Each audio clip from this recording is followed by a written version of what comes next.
আলাইকুম ভিউয়ার, সবাই কেমন আছেন? আশা করি ভালো আছেন। তো সবাই আমার ইউটিউব চ্যানেলটাকে সাবস্ক্রাইব করে দিবেন, লাইক কমেন্ট শেয়ার করে দিবেন, পাশে থাকবেন সবাই।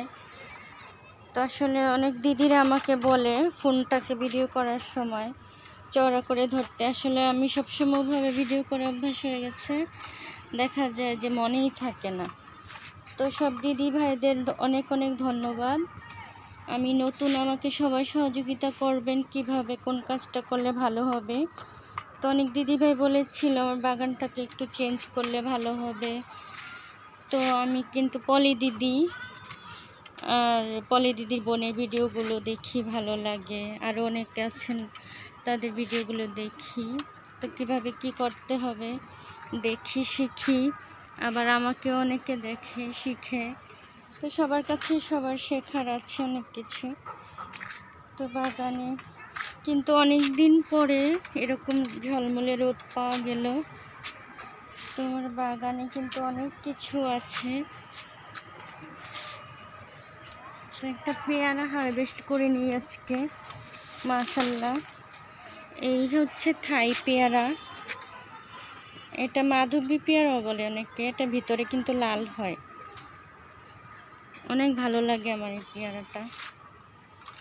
তো এই যে আমার কুমড়ো গাছটাও কিন্তু বেড়ে গেছে, আর এদিকে কিন্তু করমচা পেকে আছে।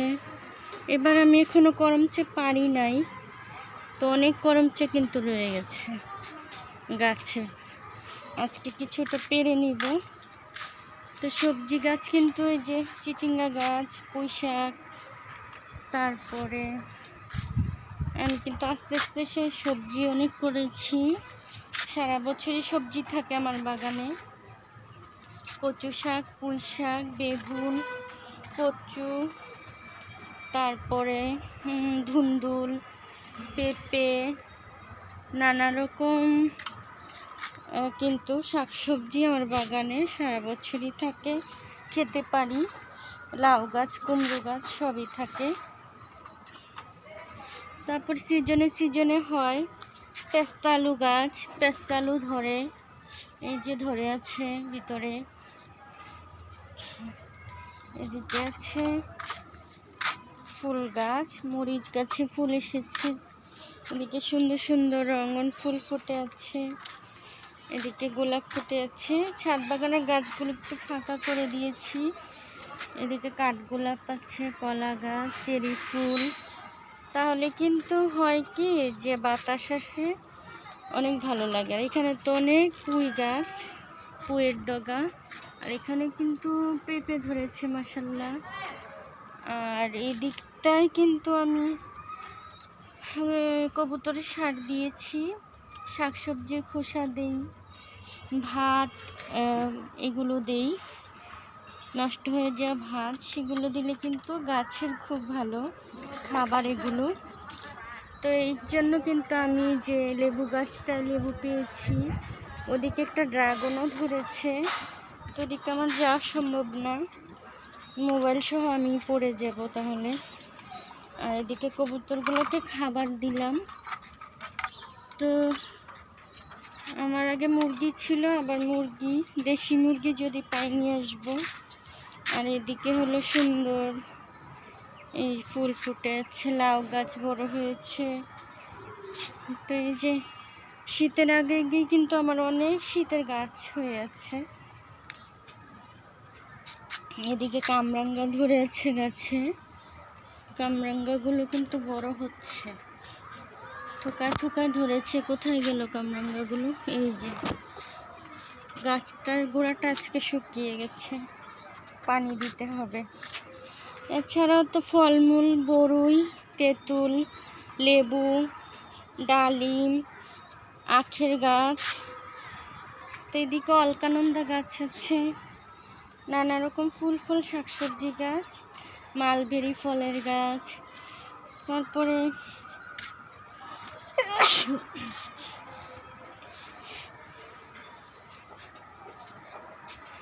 সুন্দর উপরের দিকে বেয়ে গেছে করমচা, তারপরে বরই, দিকে টগর ফুল আছে, আম, তারপরে আছে সফেদা, আনার, তারপরে হচ্ছে এদিকে আছে আপা গাছ। তারপর আমার ফল গাছের খুব শখ, ফল গাছ খুব ভালো লাগে। আমড়া গাছ আছে, মেহেদি পাতা গাছ আছে, লাল জামরুলের গাছ আছে, মানে অনেক গাছ আমি বাগানে আবার নার্সারিতে দিয়ে দিয়েছি। আমি এক পাশটায় বাগান করেছি, আরেক পাশটা সবজি বাগান। তো ওটাতে শুধু শাকসবজি আছে, আলু শাক, পুঁই শাক এইসব। আর এই পাশটাতে আমি সব কিছু এগুলো করেছি। তো ছাদ বাগান থেকে এরকম খুব ভালো লাগে, এরকম শাকসবজি ফলমূল টাটকা খাওয়া যায়, ভালো লাগাটা কাজ করে। বাগানে আসলেও মনটা ভালো লাগে, যেরকম ভালো লাগা কাজ করে। সেই জন্য কিন্তু বাগানে কৃষকদের মানে অনেক কষ্ট করতে হয়, রোদে ভিজে বৃষ্টিতে পুড়ে পানি দিতে হয়, আমাদের গাছপালা যত্ন করতে হয়। এই যত্ন করলে দেখা যায় সব জিনিসই সুন্দরভাবে বেড়ে ওঠে। এত সুন্দর সুন্দর পুঁই শাক, তারপর কবুতরের যত্ন যদি করি, কবুতর আমাদের বাচ্চা দেয়, গাছ ফলমূল দেয়।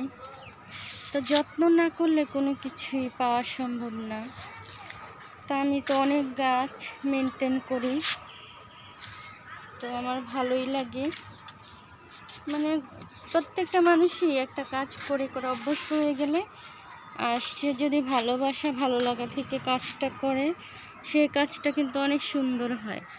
একসময় আমি কবুতরকে পছন্দ করতাম না, সেজন্য কবুতর কিন্তু আমাকে বাচ্চা দিত না। এখন কিন্তু মাশাআল্লাহ কবুতর বাচ্চা দেয়। গাছ কিন্তু আমার অনেক ছিল, মাঝখানে আমি বাগানটাকে ঠিকমতো যত্ন করতাম না, আসতাম না, তো সে কারণে কিন্তু অনেক গাছ মরে গেছে।